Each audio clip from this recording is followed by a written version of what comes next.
Hello, gentlemen. Today I'm going to be teaching you how to use a lending and borrowing protocol for better or worse. So, don't really advise you do this type of thing, but there can definitely be instances where this will be a useful kind of tool to have in your belt, right?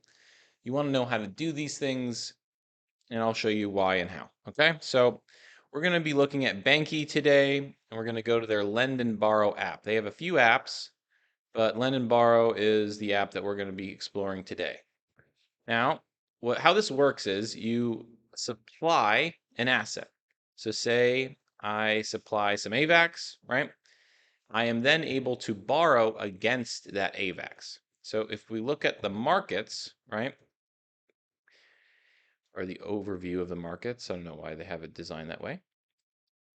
You can see the total amount of Avalanche that's being supplied on this platform. So there is about $57 million worth of Avalanche on this platform that people have deposited using this function here. So this supply function that you're seeing. So they connect their wallet, they supply their Avalanche, and then they receive this yield, right?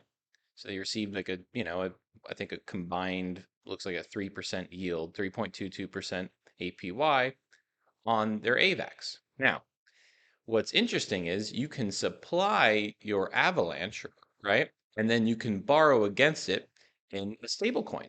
Or maybe even more interestingly, you can supply in USDC or USDT these stable coins and then borrow against it in the form of Avalanche, right? So if you want to say you put $100 worth of USDC supplied into this protocol.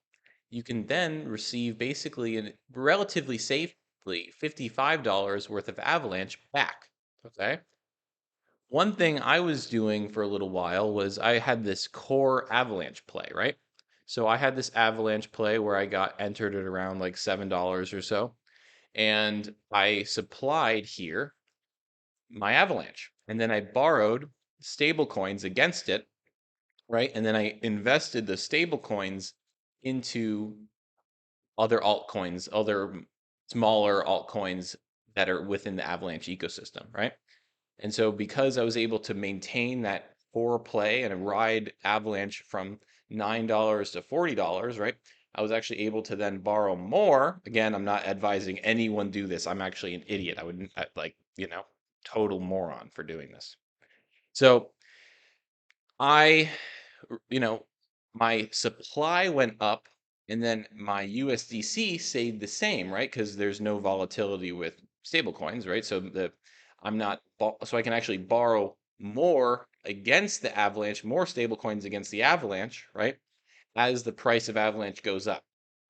And then because the Avalanche is going into other stable coins, or excuse me, other altcoins that are in the Avalanche ecosystem that are, growing kind of more like a little bit lagging behind Avalanche's growth, right? So that's like a strategy, right? That you can utilize and receive, or even if you just want to like park and receive some yield on your stable coins, right? So like look at this yield. You, this is crazy, guys. So you can actually stake your USDC here and not even lend anything against it, right? And receive 21% APY. And the rewards are in the Banky QI token. So if we look at the QI token, may as well go look at it.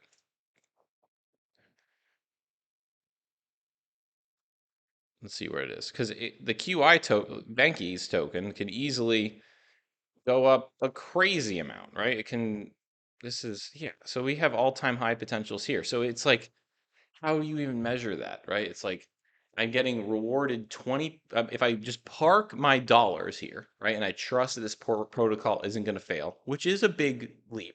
Protocols do fail, protocols do get hacked all the time. Your money is 100% at risk if you do this, right?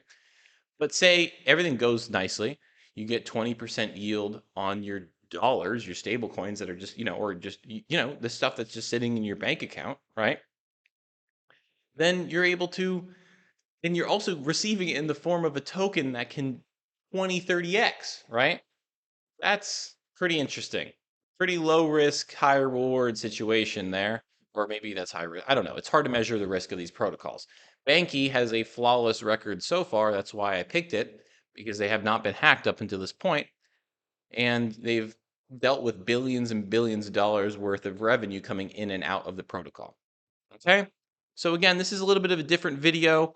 Don't want you guys to necessarily dive into something like this. This is more of an expert level, thing. Maybe not expert level, but I know a lot of you guys are beginners, so I don't want you guys to jump headfirst into things that, create increased risk when crypto is already a risky venture to be playing around in, right? All right. That's today's video. See you guys.